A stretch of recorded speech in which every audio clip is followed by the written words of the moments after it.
Listen up, people. Manscaped have done it again. This time, it's the Chairman Pro, giving you a clean, close shave.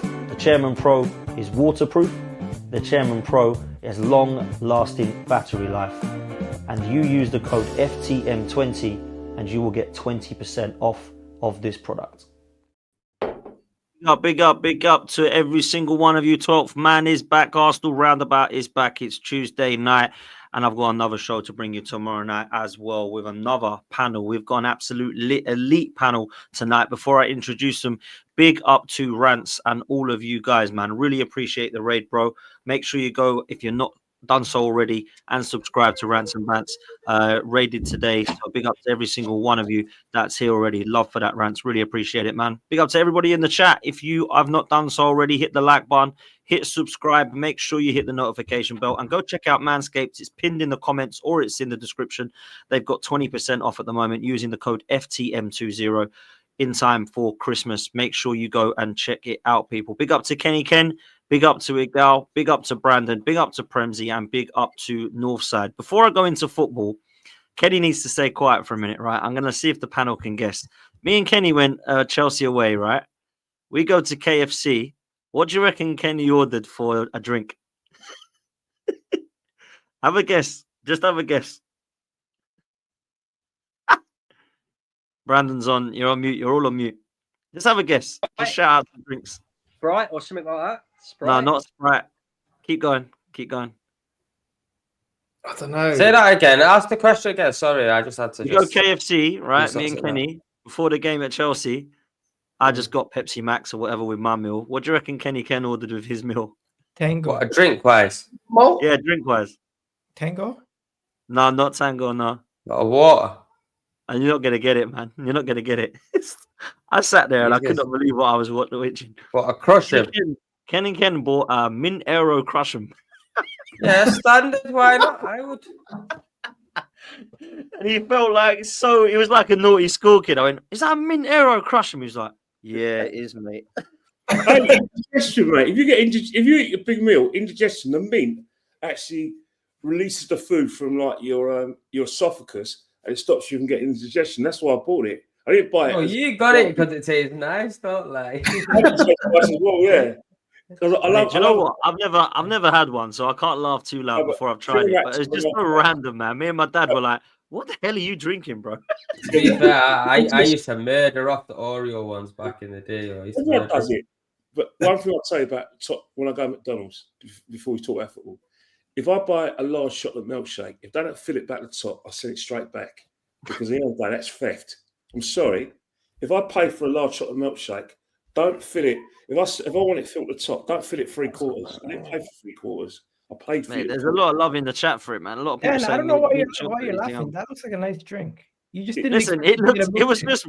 I just didn't expect to see Kenny Ken over He's a big lad, and he thinks I'm going to get a grown-up meal. And he sees me with this kiddies ice cream drink. That was what it was. That was what it was. It just was not a drink I expect to see Kenny drink, man. But listen, it was all love, man. It was funny as hell. And unfortunately, the football was about as funny in parts, but is what it is. Big ups to all of you. You've lost Premsy, but he has come back now. Here he is. Listen, I'm going to do something different tonight. I'm going to throw some questions at the panel. We're going to discuss them instead of me going around about the Chelsea game. Let's be real. A lot of people have spoken about that. We're going to bring that into the mix as well.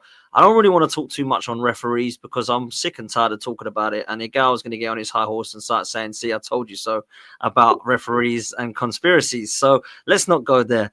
Let's go elsewhere, man. I titled this for a reason. Because I actually genuinely want to know what this question is right now. Because since Mikel Arteta has taken over Arsenal, I've seen all the styles of play in the world, and I'm still not quite sure what his identity is or what he represents. Now, I understand some managers have different styles of play in different games, but I genuinely want to answer the panel. I'm not going to even go around in order. I just want to get some thoughts on this, so it's an open panel. What is our style of play? Please, someone. I'll tell you what our style of play. In fact, your title is brilliant because our style of play is a consequence of what happened in 22-23. The reason why we play like we did last season and we play like this season is because in 22-23, what Mikel thinks cost us the title was our inability to keep clean sheets. We're winning games like Bournemouth, great atmosphere at the end. It was very emotional. We all had limbs. Everyone got bruises. Everyone cut their knees because grazed their knees for celebrating. But conceding 2 goals at home, and then you've got to go to Anfield 2-0 up, and then we concede 2 goals, 2-2, and then West Ham, and then 3-1 down against Southampton. You can't win leagues like that. And I think because of the way we surrendered the league to Man City, we started playing this kind of compact style where we control games by basically keeping the opposition away from our goal, make ourselves very compact when we don't have the ball, hit teams with a counter-attack. But every player knows his job. Every player stays in his shape. And last season, we should have won the league, but, you know, he changed it for Aston Villa. But, you know, he's taken a lot of credit because a lot of people said, well, we scored 91 goals. We got 89 points, the highest points total for a while. So 9 out of 10 things were good. The only 10% that went wrong was the Villa game. So I think this is why he has his style. He thinks it's a successful style. But this season, no clean sheet since Spurs, and the attack is just threadbare. Too many players are out of form in attacking areas, attacking positions. Let me just keep it simple. Our style of play has not been able to be implemented fully this season, as there's been many different games where there's been reasons why we weren't able to show our best. For example, the red cards.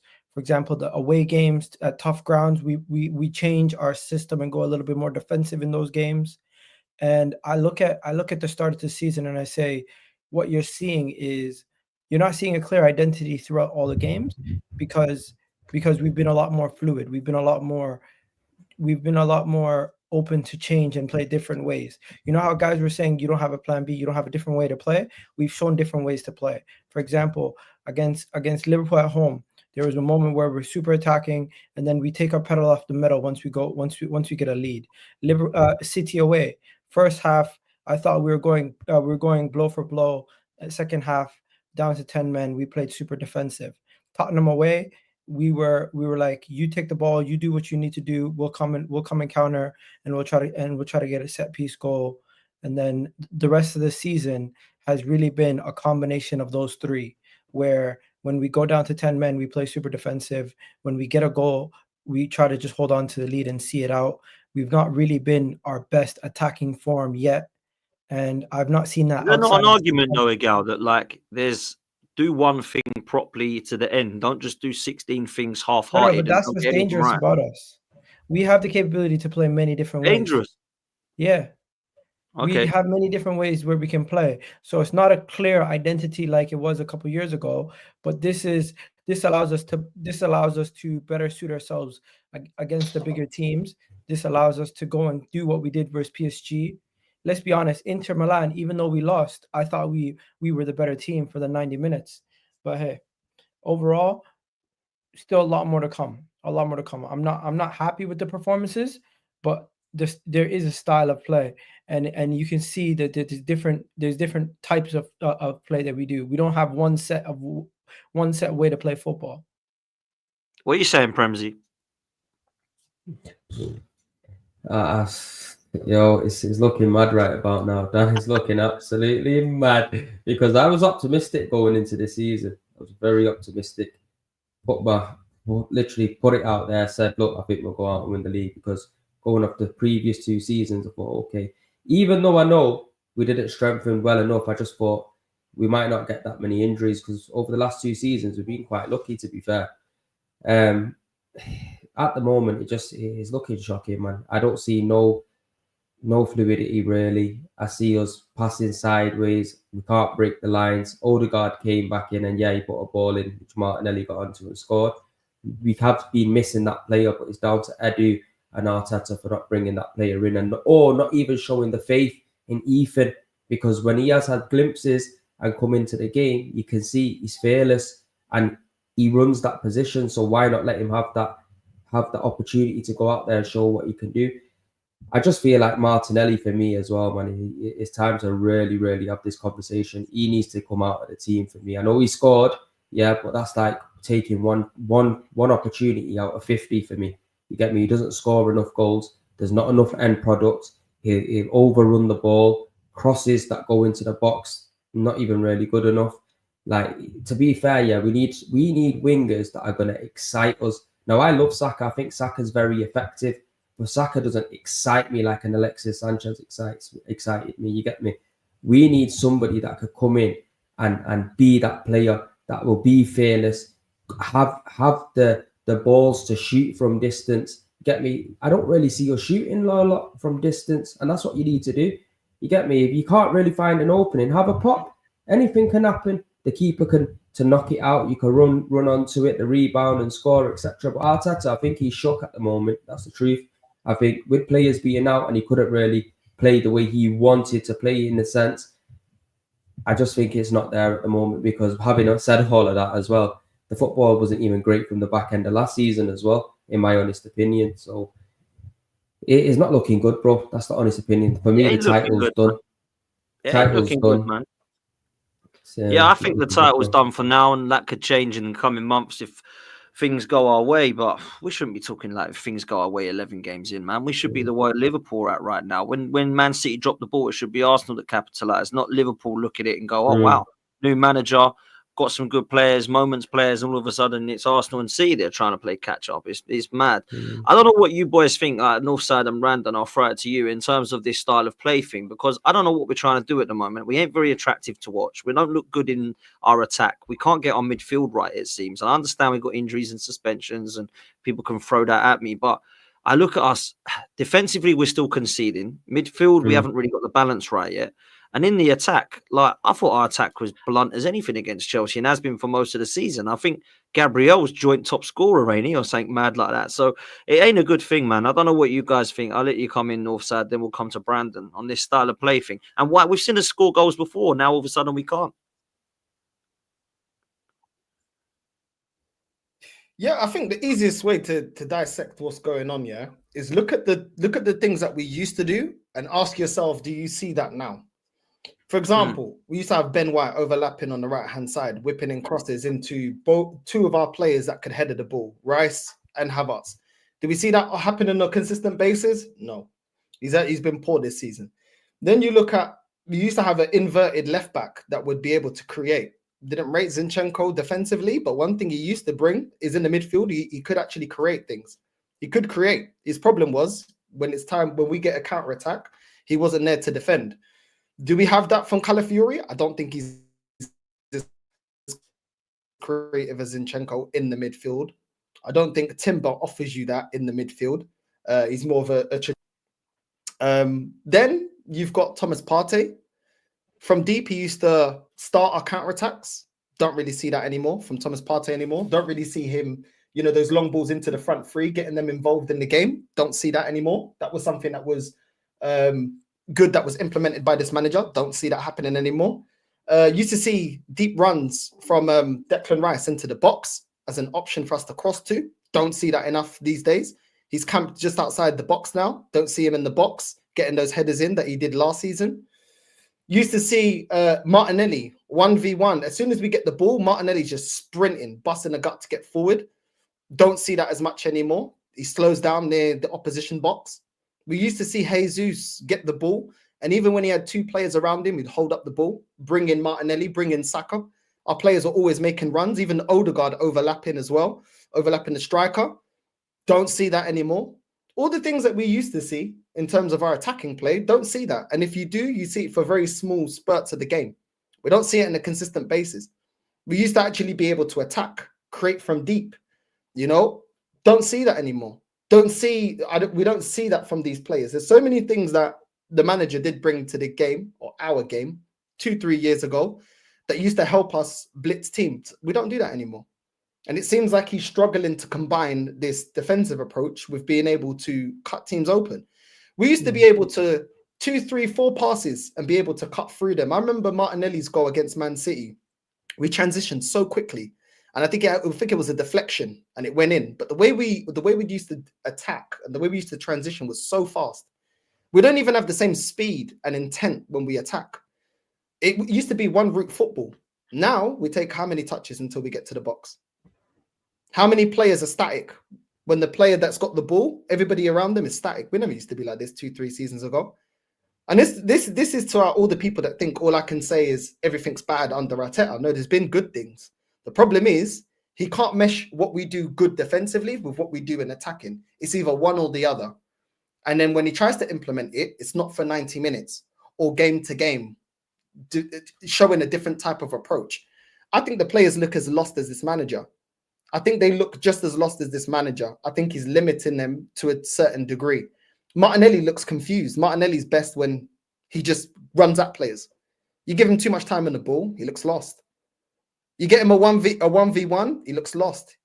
He attacks the spaces. He's not somebody that can take on his man very well. He's very inconsistent. Saka this season, at times, ain't looking at the Saka that we saw under Unai Emery. A much more direct Saka.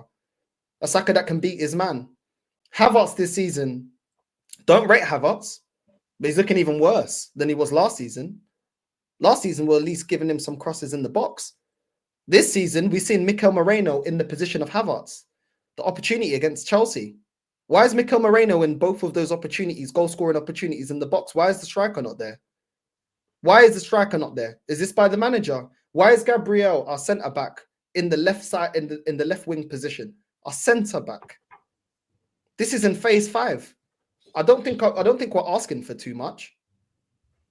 Just basic things that you brought to the team, we are no longer doing. We're struggling to unlock teams. As soon as we got rid of Aubameyang, we never had a goal scorer, but we were scoring goals. Why now we're looking like we're struggling to break teams down? I think the tempo of our game, our intensity of our game, the way the players are reading the game, the fact that we're continuously playing 2 DMs all the time. We played 2 DMs before. Last season with Declan Rice and Thomas Partey, we created opportunities. Why can't we create it this season? This is all down to the manager. There was things that he implemented and he's going back on all of it. And I think he's shook, man. I think the guy he's scared, bro. He's absolutely scared and he looks clueless. And in that Chelsea game, in the Bournemouth game, even in the Liverpool game, when things don't go our way or we need the win, he looks lost. And the players look back at him and they look lost. Even at halftime, I've seen Martinelli this season going down the tunnel looking frustrated. Saka looking frustrated. It doesn't look like a happy camp, man. I personally think he's lost the dressing room. I'll be real with you. Listen, I hear a lot of what you've said, bro, because it ain't looking good right now. Things can change in football very quickly, but there's a lot of the terms of what the style is right now that I can't really disagree with. Brandon, can we get this 22-23 Arsenal back? Because let's be real, although we didn't win anything, we were scintillating for that. And it seems now that he's far too cautious, bro. So do you think Arteta can bring that back this season? Is Brandon with us? Can we get it back? Yes. Because I'm here, yeah. I'm here. Go on, bro. Can you hear me? Yeah. Can you? Is that me or is that him? That's him. I can't hear him either. I think he's froze. Me? His camera. Yeah, you're back, Brandon. You're back, Brandon. Oh, I say you're back. You've gone. Anyway,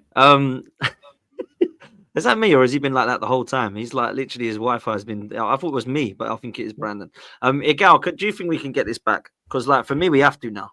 I just want to ask Northside one question quickly before we go any further. Northside, what makes you say we lost the dressing room when clearly you see that the players are coming back to full fitness? We've gone through a lot of adversity early in the season. I'm not seeing these players downing tools. I'm not seeing these players dropping their heads. I'm not seeing guys basically quitting on the manager. You're making it almost seem like we're back to Unai Emery versus Frankfurt. Right, I've seen earlier in the season, Trossard score a goal, not celebrate. That's not somebody that's on side with the manager. Why would you not celebrate you scored a goal? Fair enough. That's not a sign of a player to me. Like I said, I'm not in the dressing room. I can only go off of what I see. I've seen Martinelli going down the tunnel at halftime, looking absolutely fuming.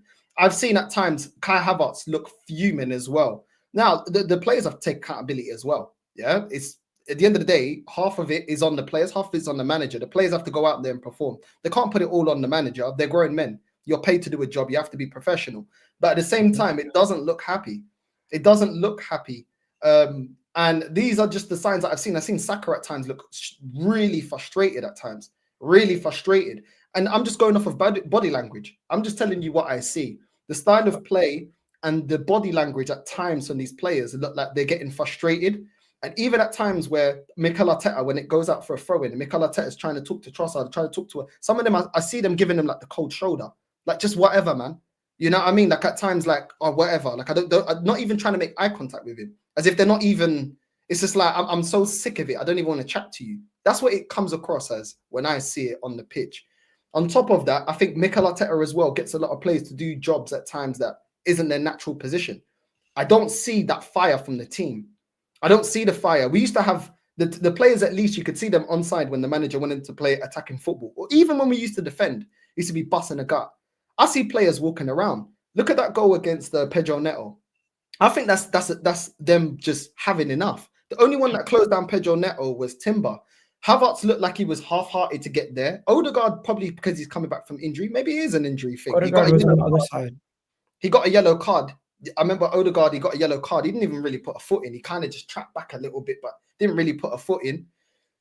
To me, that's what it looks like to me. That's the way I'm reading the body language from some of the players. I don't feel like they're really buying into what Arteta is doing completely anymore. I feel like they're having question marks about this manager as to what he's asking them to do and the way that their body language at times when the game is not going for us. It looks frustrated. All right. First thing, Leandro Trossard needs to humble himself because he's been having a very poor season. He made a statement when he scored that goal and didn't celebrate, and he hasn't backed it up. He's gotten a red card versus Man City. He gave the ball away in a dangerous position, which got Saliba sent off. He's had bad performance versus Inter, bad performance versus Liverpool, and a terrible cameo where he came on versus Chelsea, where he could have scored 2 goals. Now, him exactly, I'm going to say this. Mikel Arteta made a statement with him. He said, go, play, and he couldn't deliver. And now he's back on the bench. If he's going to be sulking and he's going to be upset, I fully understand it. He's not a starter. If our team's fully fit, Leandro Trossard is not a starter for us. As for Martinelli, Saka, Havertz, the goal that we conceded, you do know William Saliba left the pitch, and Declan Rice, which was occupying that space, filled in as a centre back. It's on Havertz and Martinelli to cover the runner in that situation. They did not make that. They did not do it. Obviously, in that situation, I can't say they've given up on the manager. They had a lapse of concentration. They thought the midfielder would be there. Hence why he brought on Mikel Moreno. For the rest of the game, we looked a little bit better with Mikel Moreno in the team. I think Declan Rice, it was starting to get to him, and William Saliba, it is what it is. As for the overall performances, guys, I think there's context behind why our performances have not been that good.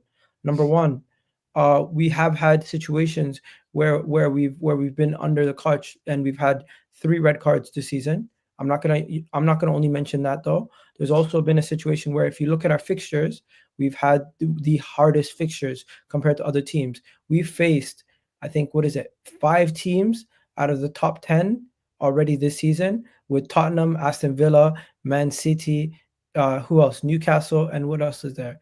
I can't remember off the top of my head. But we faced a bunch of teams in the top 10 away, not only just at home, away from home. So understandably so, our away fixtures have been extremely difficult. From the top 10, out of our 11 games that we played, 8 of them have been against the top 10, and that's where we've dropped our points. If no you look excuses at it, now, Miguel. No excuses now. One second. Let me get to my point, though. Liverpool, you know what? Let me bring the graphics. You know I love bringing graphics, so I'm going to bring them, right? I know things already, what do you call it? Everyone's saying, come on, stop it.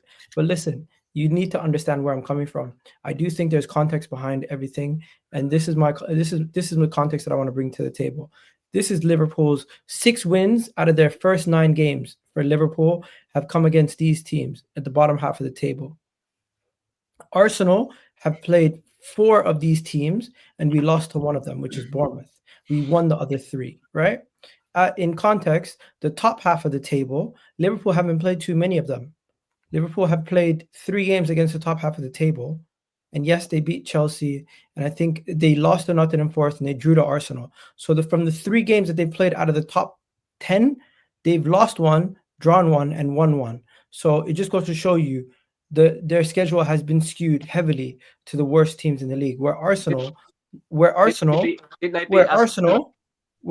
we've played 8 games out of our 11 games against these teams, Aston Villa away, win. Brighton at home with 10 men, we drew. We would have won that game if it wasn't for 10 men. Tottenham, we won. Wasn't the best performance, but we got the W. Man City, we should have won, but once we got down to 10 men, we were fighting for our lives. Bournemouth, we all know what happened. So we have a disciplinary. The Liverpool game, another game we should have won. Better performance overall, poor result. And this is where this has been the story of our season. I do think the fixtures are going to swing. Just quickly, didn't Liverpool take 7 points off of Chelsea, Arsenal, and Villa? No, Liverpool took. Well, they did. Liverpool dropped points to Arsenal. They dropped points to Nottingham Forest, and yes, they took 6 points off Chelsea and Villa. But that's a point off of us. Yeah, but you're looking at it in the sense. You're looking at it in the sense of points that they've gained in those periods. Yes, they won 2. They dropped points in 2 of them. They've only had 4 tough games compared to Arsenal, where we've had 8. All these excuses basically means after phase 5, we're not. But it is because if you're saying all of that based on what you said, you cannot sit here. You cannot sit here. And based on what you said, you're saying if you cannot sit here and tell me, Aston Villa away, Tottenham away, Man City away. What's that down to? That's down to discipline. It's down to discipline. And if we don't have somebody to back up Odegaard, that means that we didn't do enough in the transfer window. That's what it basically means. But you're trying to avoid that. We keep going back to the transfer window. Back on their fixtures and say, oh, if we wasn't unlucky here, or if we finished our chances there, everyone can do that. Ultimately, one second. I am not making excuses for the poor performances. I'm simply saying. And this is irrelevant then. 1 second. It is relevant. And let me explain to you why it's relevant very quickly. The reason why it's relevant, it goes to show you that when the fixtures do swing, I have very positive hopes that we will see ourselves picking up points against some of these smaller teams, as we have done this season, where when we played 4 games against the bottom half, we've gotten 9 points out of 12, where the games that we've dropped points is against the top half of the table. And there has been context in all of these games also in why we've dropped these points. So I'm not losing my mind saying, hey, it's over. Liverpool can drop points against the top half of the table. I see Liverpool go to Aston Villa, Tottenham, Man City away, Newcastle, and Chelsea. They're going to struggle. It's not going to be a simple win for them.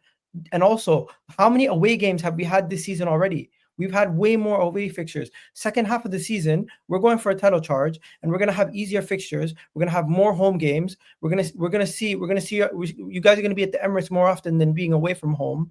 And I do expect us to not only pick up points, but we're going to see all these other guys dropping points around us. We just need to get our consistency level. We need to see our performances, similar performances versus Chelsea and Inter. We win majority of those games if we have a similar performance. It's just the result wasn't coming out good. Okay, listen, Brandon, I'm going to throw this to you, man, because I've got a couple of super chats here very quickly that I'm going to do before I lose Brandon again. From Suge, big up Dan in the panel. Says, make sure you hit the like and subscribe. I'm not sure if Arteta has lost the complete locker room, but questioning the tactics. Big up to you. NA says, when Liverpool or City win the league, I'm celebrating solely based on the...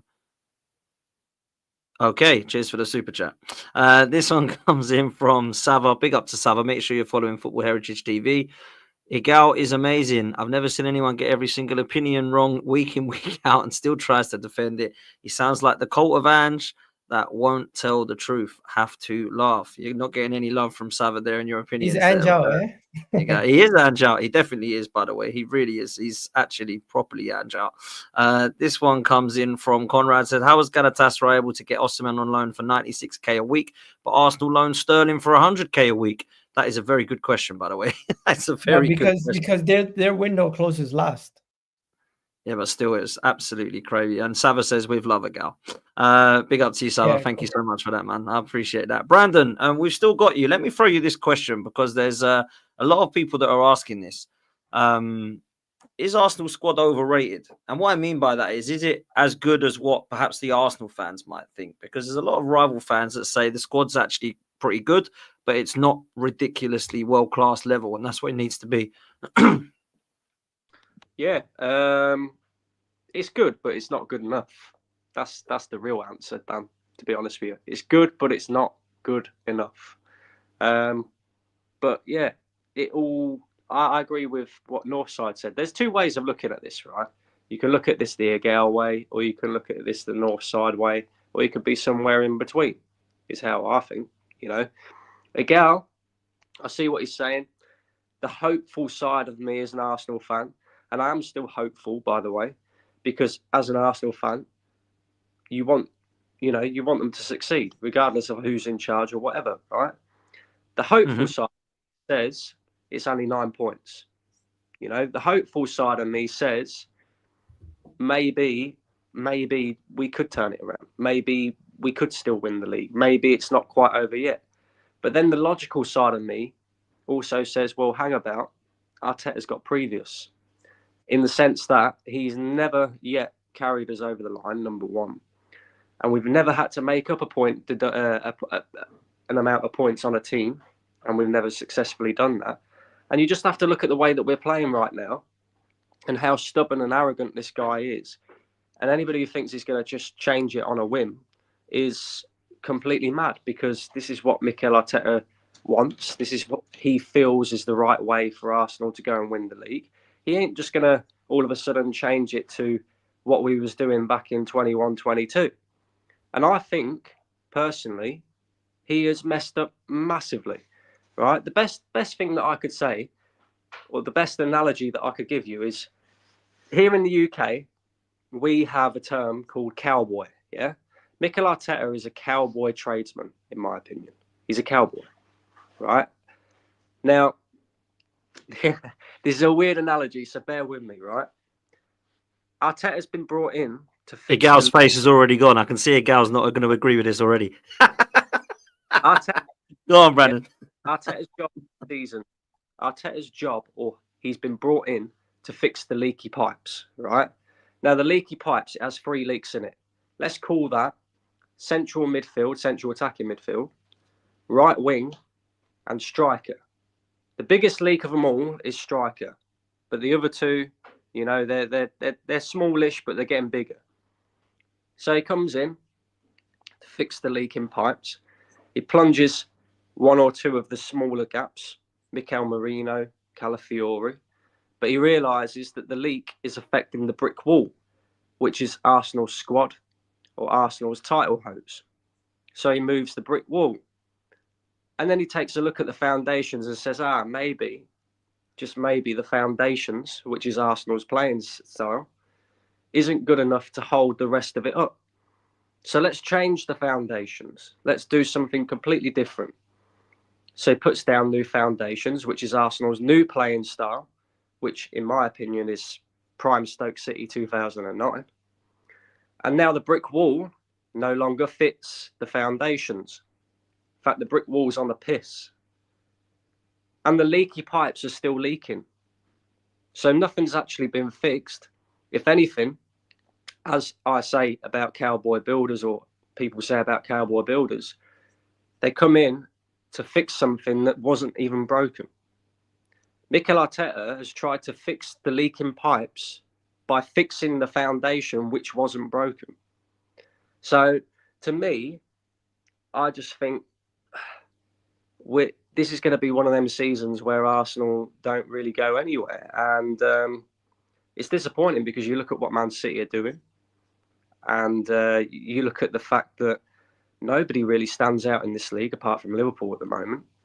And we should be doing what Liverpool are doing. That is the whole point of this 5-phase project, is it not? You know, phase 5 was supposed to be Arsenal win a major honour. Arsenal are the ones that, you know, overtake Manchester City. Instead, what we've seen is Manchester City's previous transfer windows have finally caught up with them, because they've now got a midfield with a combined age of 92, and that is now caught up with them. And you know, we're starting to see that they're not the same Man City of old. I don't believe they're going to go on a run this season.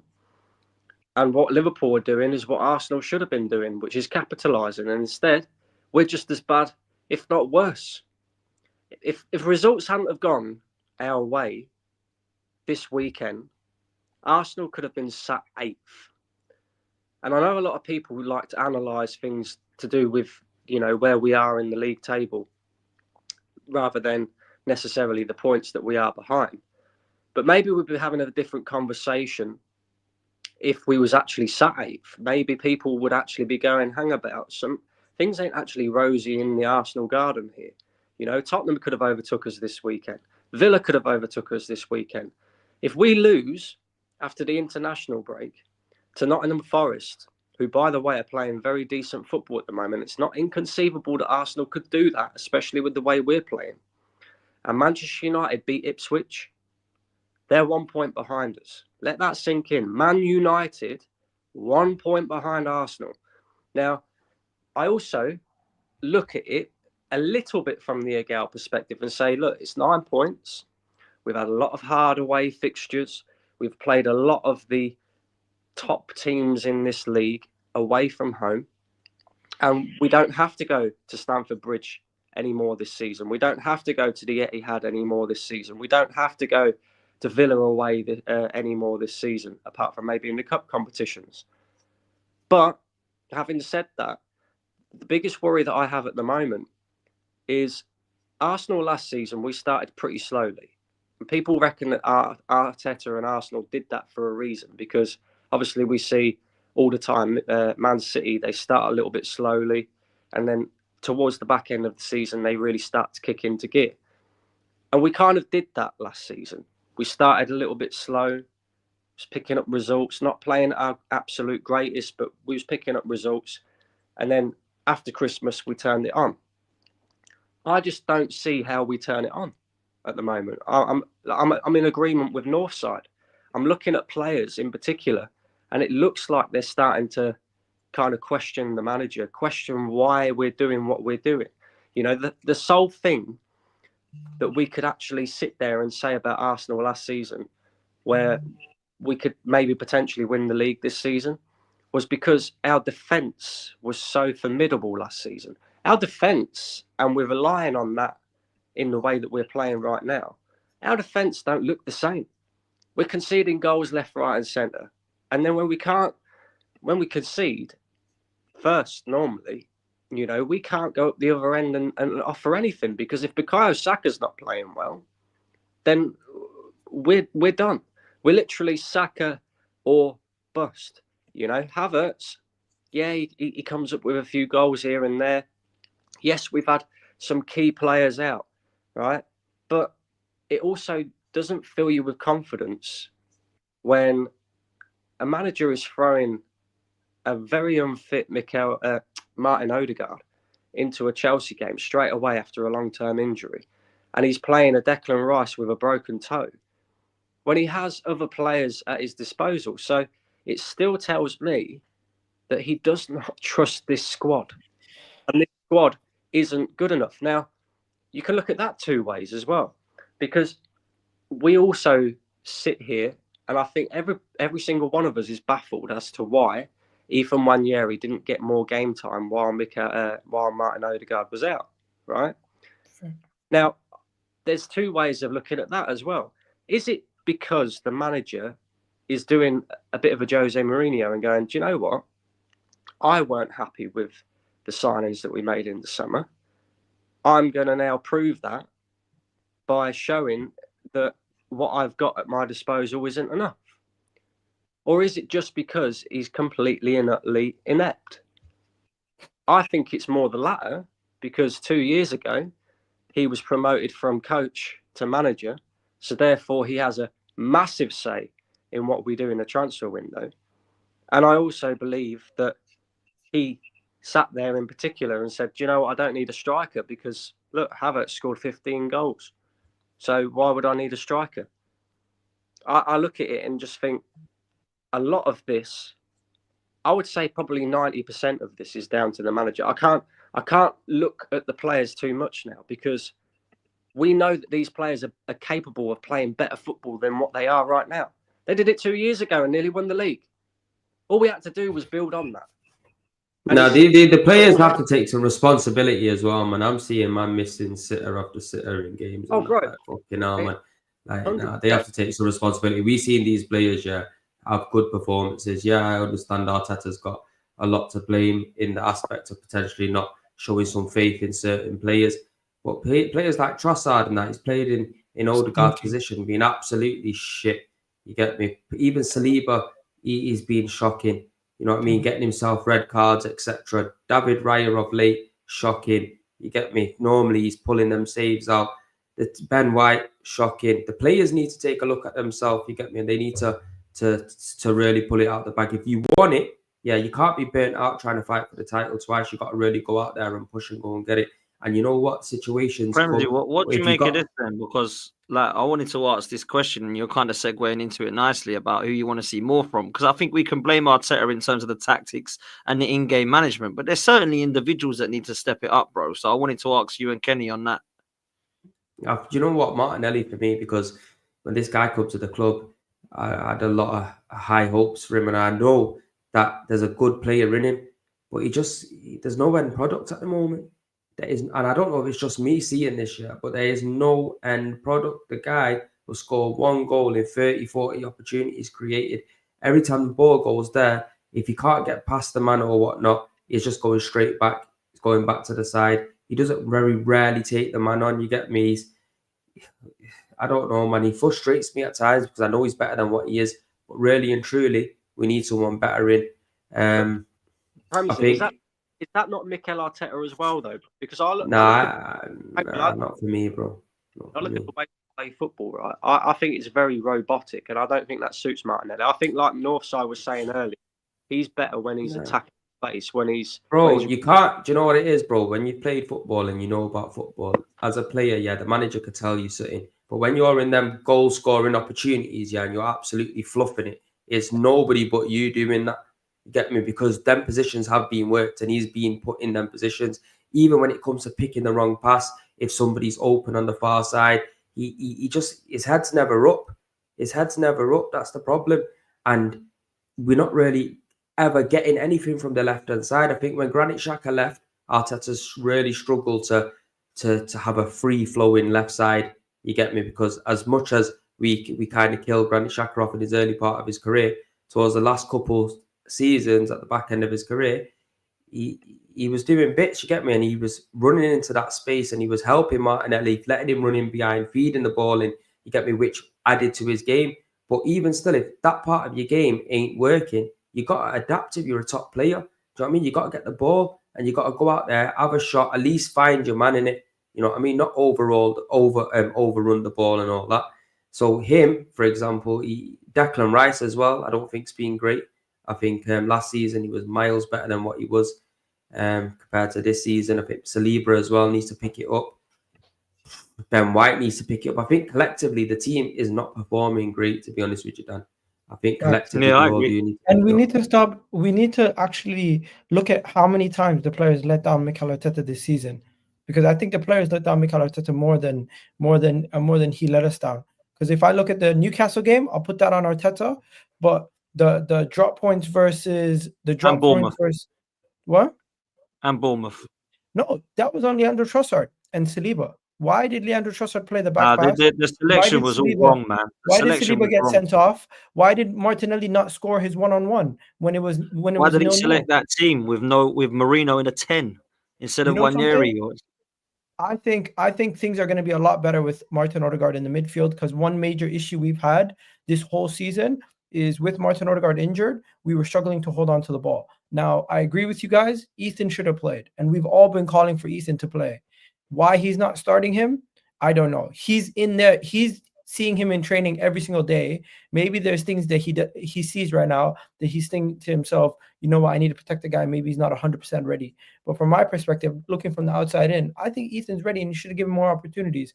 But hey, I think Martinelli has let us down massively. Leandro Trossard has let us down massively. You could say the midfield, Thomas Partey has done amazing. Declan Rice has not been playing at his best. Mikel Moreno came on and at times was looking shocking. But overall, I'm not going to put the whole season on the manager. I think this season so far has been more the players letting us down than Arteta. Just on the Trossard thing, Dan, because you remember rightly about 4 or 5 weeks ago, I was sat on the show saying, look, before people sit there saying Trossard's a 12th man, he's better coming off the bench, blah, blah, blah, blah, blah, at least let this guy have a run of games. And to be fair, you know, Mikel Arteta's given him a run of games. He's been shit, bro.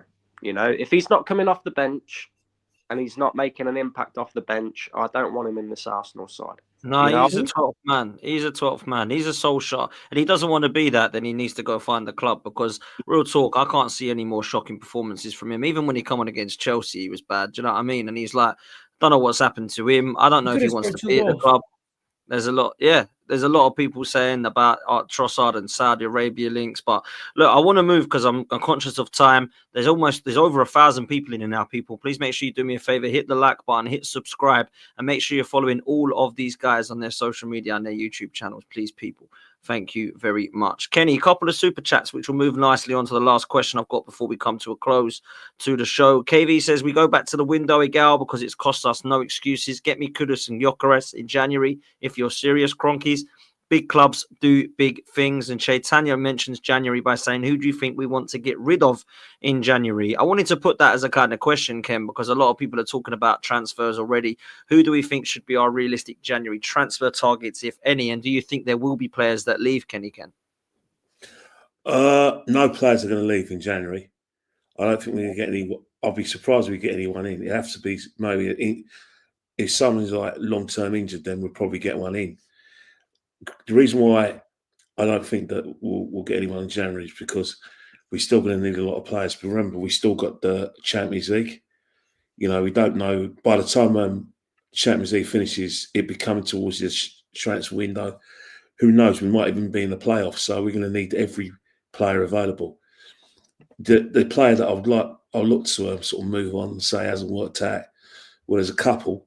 One's Sterling. It just hasn't worked out, is it really?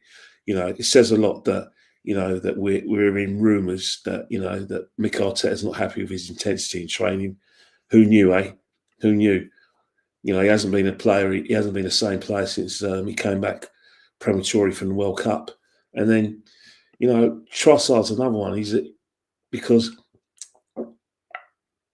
it's a bit of a coincidence in you know, the Saudis had all summer to make an inquiry about him, but they didn't make an inquiry about him until the 24th, the 11th hour of their coming towards the end of their transfer window. So I don't know, did they just, you know, suddenly realise that they got this player called Trossard, he's quite useful. Did Trossard sand clubs out in case he was, because he wasn't unhappy at the moment.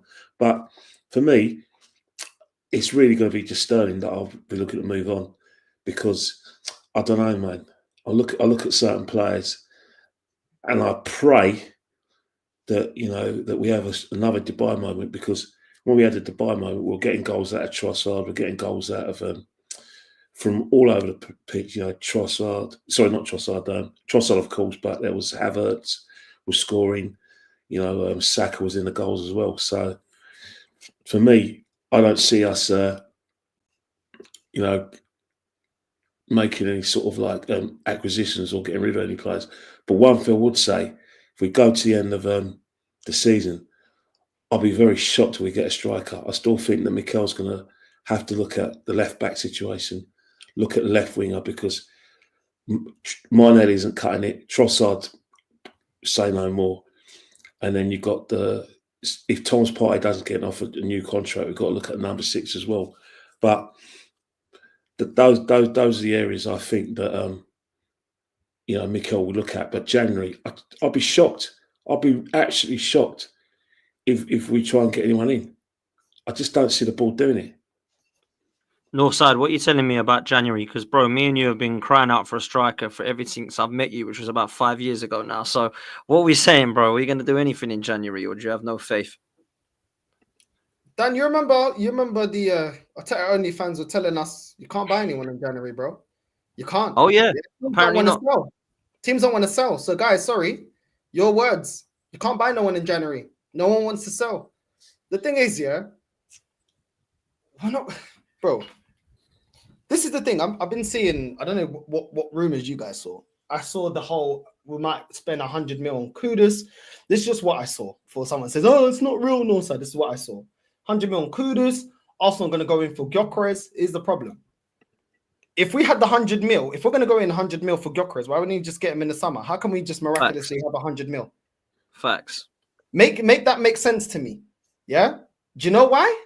Because when this club said we're going for Sesko, yeah, the majority of this fan base said, yeah, Sesko's the guy. Even though before the summer transfer window, when we made a list of strikers, we're talking about Osimhen, Gyökeres, Isak, Ivan Toney potentially, Dovbyk, or the people that probably watch the La Liga. Everyone was talking about all these. No one talked nothing about Sesko. But once again, we do the bare minimum. When everyone's getting excited to get Sterling in and calls it a 10 out of 10 window, what does that reflect back to the ownership? We don't need to go out there and get a striker. This fan base ain't pushing for it. They're happy. We can sell them anything. They'll be calm. Do you know what I mean? This goes back to the days of Kim Kallstrom. You man were happy with that. This is the same ownership, the same mentality. We're not going to get it over the line because this fan base will create some delusion about all of a sudden the transfer window is amazing. The ownership will be forced to react if the fan base aren't content. If the fan base are content, then we carry on. And then when we don't win anything, then what? Then what? At the end of the day, I know this club has money, bro. This club has money, but are we going to push for it as a fan base? We know what we need. Let's not be stupid. We know what we need. We need a striker. We need a number 10 to compete with Odegaard. Probably a number 10 that can actually perform in the big games. Because as much as they want to wax lyrical about Odegaard, oh, Odegaard performs well. What knockout competition does Odegaard perform for us to get over the line? Okay, then. That's what I'm talking about. We need a clinical goal scorer because as great as Saka is, when we need him in knockout football, does he get us over the line? No, he doesn't. So just go out there and put the money down. Gyökeres was quoted in the summer saying, I'm happy at Sporting, but I'd love to play in one of the top leagues in Europe. That is a quote from a player saying, come get me. Sporting Lisbon, Portuguese teams, they're selling clubs. Look how quickly Enzo Fernandez performed 6 months from Benfica. 6 months. And they sold him. Darwin Núñez only had one good season. They sold him. These teams are selling clubs, but show the ambition. Show the ambition. But now, if we want to go for Gyökeres, look how well he performed in the Champions League. It will remind me of what we did with Rafinha. Took too long to get the player over the line. Should have done it a lot earlier, and then we waited for Barcelona to get in the race, and then we missed out. The same thing with Mudryk. I don't rate Mudryk. I'm just talking about our business. I'm just waiting on our business. At the end of the day, we take way too long. We could have identified Kudus before he went to West Ham. There was links to Kudus before. Why didn't we just go out there and get him? We take too long. We wanted him, but apparently because we spent money on Havertz and Rice together, we couldn't afford him because of PSR. Do you know what? Dan, do you know what epitomizes Arsenal? Do you remember a couple of transfer windows ago when we went for Douglas Luiz last day of the transfer window?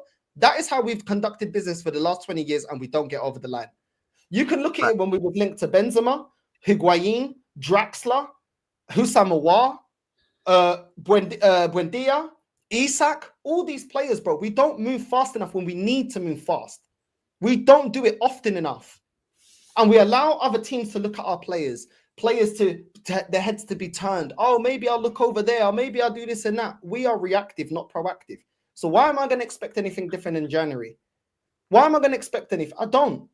Because this club hasn't shown me that level of ambition. Yes, we went out there and got Ozil. Didn't build on it. Yeah, we had Alexis Sanchez. We needed more. We didn't go out. We didn't push and build the team. We're always part building. We're never complete. This is the problem. You can talk to me about Declan Rice. We needed more, and now it shows. And now we're seeing exactly why we need more. We went out and did good business to get Trossard. I still think Trossard's a good player. He's playing really poor, but he's a good player. But we didn't build on that. We didn't build on it. And this is what we do. We part build. We've got two really good centre-backs. We've got Saka, that's a good player. Odegaard's this, but we need more. And what do? We don't go out there and do it. So why am I going to change my opinion of this club? Why don't this club act differently? And then we'll feel differently about this club. This club needs to get back to the days where when we went and got Sol Campbell. Instead of him signing a new contract to Tottenham, that was going to be the biggest, the player on the highest wages at Tottenham at that time ever, and their club captain, and we went and got Sol Campbell. When we went and found Overmars, when we found Nasri, when we found Fabregas, when we found Adebayor, when we found Van Persie.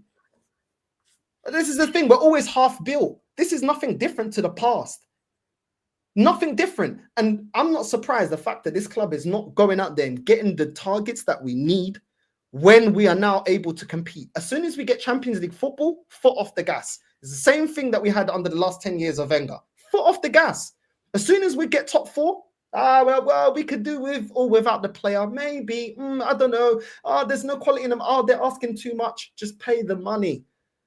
Just pay the money. If this club really want to put me, Lee, everybody else that sounds like us in the mud, go out there and get the players. And then the girl can celebrate at the end of the season saying, Northside, you're in the mud. We won the league. Cool. But I'll you be in the wanna know mud. something, Northside? This is a thing. I agree with you. We could have done better. But in the same breath, Liverpool didn't do nothing. Man City got a 95-year-old in Gundogan. They didn't do nothing. They brought in Savio also. But overall, when you look at our competition, yes, maybe we didn't have an ambitious window, but no one really did. And in the grand scheme of it, I thought our team was better than. I think our team is better than Liverpool's. We're just underperforming right now.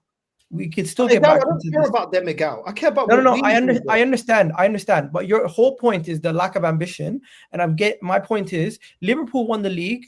The year they won the league, they didn't sign anybody. Man City don't go and sign 4 or 5 players every window. There's going to be holes in your team, and you're going to have to find ways to manage it. We've not done a good enough job to weather the storm with Odegaard's injury. We've not done a good enough job to weather the storm when we get red cards and all these incidents. But going forward, right now, we can't sign somebody in November. We have to wait until January. And even in January, you said it yourself, you don't think we're going to be bringing in anybody. I think we're going to have to manage with what we have.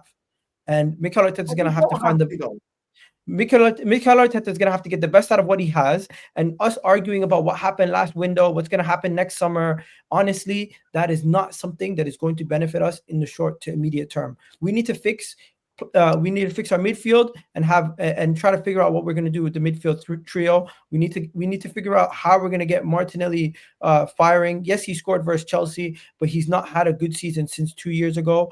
Bukayo Saka, he's not looking fully fit, and he had a poor game versus Chelsea. But even then, he could have set up an assist for Mikel Merino at the end. We could have all these games that we drop points in small margins.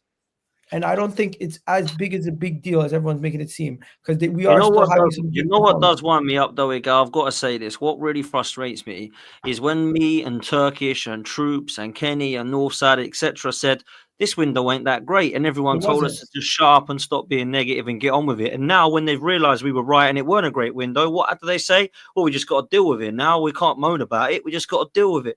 What the hell is that all about? Like, for me, so why have a go at all of us by saying shut up and calm down and then go, oh, actually, you were right, but let's just get on with it. No, let's not get on with it. Let's make a moan about it, because this is not good enough. We should have been gone into that window and it should have been fantastic. We should have been going for a Kudus, a Kvaratskhelia. We should have been going for an Isak or a Gyökeres, not Raheem Sterling on the last day, bro. I agree with you. But the thing you got to understand is, same way how you have a go at Arsenal fans for standards and them not putting pressure on the club, is the same thing. People are going to say you're being a Debbie Downer. You're ruining people's vibes. That's the thing. They don't want to. Certain people don't want to hear what you have to say because they don't agree with your opinion. And same way, people don't want to hear anything I have to say when they're on North sides or other people have a different type of opinion. The reason is because you don't want to hear somebody try to debunk your statement with another argument that you think you don't agree with. But hey, my main points from here, I think Arsenal will have Martin Odegaard fit and available. I think we're going to have Rice fit and available. I think we're going to have Saka fit and available. And it's not just down to availability. It's also down to the style of play and how we play. At our best, when we have our team firing and we're not going down to red cards, we should go out and smash Nottingham Forest. It doesn't matter that they beat Liverpool. I expect us to beat them. West Ham, I expect us to beat them. I expect Arsenal to get on a run when we get back from the international break. And it starts with the performances at home matching up with the results, because we're getting performances from these guys. It's just we're not getting the results, and really and truly, it's a result based analysis at this point, because some of the performances we put in have been good. Liverpool, Man City, I think even the Inter performance was relatively decent, and the performance versus Chelsea in the second half, it's just we're not getting the results. Okay, look, to close, because we really do need to close now, I just want a one-word answer around the panel. Are we going to win a trophy this season? Yes or no? That's all I need. Just yes or no. Kenny, let's start with you. No. Igal. Yes. Premzi. No. Northside. We can't win the League Cup? Come on, guys. Hell no. Brandon? Afraid not. To be fair, I wasn't thinking the League Cup, but obviously, yeah, I was thinking. We're 11 games if in we and get we to the don't League think Cup we'll win the final versus trophy. Tottenham, you think we're going to lose? Say that again? If we get to a League Cup final versus Manchester United, Tottenham, or Liverpool, you think we're going to lose? We lost to Chelsea, Man City, and Birmingham. But the thing is, though, Hey. who really? Let's be honest now. After 5 years and £800 million spent, who really gives a shit about a League Cup? We're here, Apparently, you do, Brandon. not little League Cups, which we should have been winning along the way anyway. An FA major expectation. This not fucking. I mean, I understand it, and we'll probably celebrate the trophy, whatever. But come on, let's be real. Let's be serious. League Cup. After 800 Hey, million. Brendan, The only way I'd heard, accept that is if we challenge till the end and we win a trophy. I don't care if it's a League Cup. I just want a trophy. I But heard guys wanted trophies. Ten Hag had a better season. So if we win the League No, Cup, but Lee did say that, but I think we need to be challenging alongside winning those. I don't want to be coming 8th and winning one. That's not a successful season for me. You have to be challenging and winning trophies, in my opinion. That's what Ten Hag was not doing, challenging. So if we are coming second this season and we finish 2 points again, but we win a League Cup, I'm cool with that because we've been successful. We've won a trophy. If we go trophyless, he's gone, man. In my eyes, he's done. If you win the Carabao Cup for me, I'll take the trophy, celebrate it. As I receive it, you're sacked. If he wins FA Cup, I'll say thank you, receive it, you're sacked. If he wins Champions League or Premier League, then he can keep his job. Because I really don't know. It's very hard to justify. Trust the process. 5 years, an FA Cup, a Carabao Cup, or an FA Cup, and another FA Cup. And that's good enough. I'm sorry. Wenger, I wanted him out because he couldn't win me the big honors. I'm not changing my mind with this manager. And Wenger had less money. I'm not accepting that. I'm sorry. You have more money than Wenger had. We were paying off a stadium where we was with Wenger. So you ain't got that excuse, which was the excuse back then, because this fan base always like an excuse. That's not an excuse anymore. We ain't paying it off. The Conkeys paid off the stadium. And all you're telling me after all this trust the process is Carabao Cup or FA Cup. This is what I've been trusting. This is not what the people that were on side told me when they said it took Klopp 4 years. They were talking about major honor. I'm sorry, that ain't a good return. I don't think you can really justify that as a good return, in my opinion. Prem's love, man. I know you got to shoot. Sorry, Northside. Prem's love, man. But yeah, now for me, man, it's got to be major honors. I'm sorry, yeah. Like everyone that wanted the process and everything, yeah. You've got your time. You've got everything you wanted. You wanted the manager to he beat the war against Ozil, Aubameyang, and he beat the war apparently against Edu. He's got the say over this club. I'm sorry. I've seen, and the thing is, yeah, this manager, yeah, I've never seen someone get everything. Wenger, at least people could say, well, he doesn't have this, he doesn't have that, he can't spend the money. He couldn't even keep his best players. Wenger couldn't even keep his best players. Let's be real, Dan, yeah? Every time. When he made Nasri a baller, lost him. When he made Adebayo a baller, lost him. When he made Van Persie as a baller, he was always injured, had a good season, lost him. Oh, you see, they're all assets. That's the problem. That's the problem we had. They're all assets who are ambitious, and the club stopped being ambitious. But I think you're right. This time, there's no excuses. We don't have to sell our best players. And I use the term loosely, judging by the performances I've seen this season. But when people talk about our run of games, great respect for that. But you look at last season. After when we went for that run over Christmas. West Ham, at least we played well against West Ham. We lost 2-0, but we missed some vital chances. Fulham went 1-0 up. You know, it was a bits and pieces game, but Fulham were the better side. Liverpool in the Cup, we absolutely battered and dominated and lost 2-0. At least we could see light at the end of the tunnel when we went away to Dubai. But when we got these set of games, everyone says that, you know, we're now going to get through because we haven't played the big teams. And we're going to now go on a run. Well, I let it go off because when he was talking about the teams in the top 10, he was talking about Bournemouth and Brighton. I'm sorry, but they're not top 10 teams. They are top 10 in form, but it's only after 11 games. What I expected the girls to actually talk about was the teams in the top 6, the traditional top 6. We always raise our game for those opponents. Our performances against those level performances has never been a problem. What's killing us is our performances against the bottom 10 teams that we allegedly should be beating. Now I'm looking at those fixtures before Christmas, and everyone's put Man United in those that criteria. Respect, they should be there because their performance finishing 8th last season, and you know, and looking a mess. does warrant them being in that sort of criteria. But let me tell you something right now. They have Teams big- like that raise their game against us, right? And when teams like that raise their game against us and we're not at that level, we will struggle to beat these sides that we should be beating. Because that's what we've done from kickoff against Wolves. Yeah, we beat Wolves. Yeah, we beat Southampton. Yes, we beat Leicester. But tell me if they were great performances. Hand on heart, were they great performances?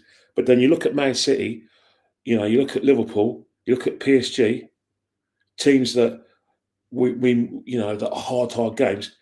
Have we slagged off the team about their performances? No, we haven't, because they've raised their game and they went to their level, with or without Odegaard.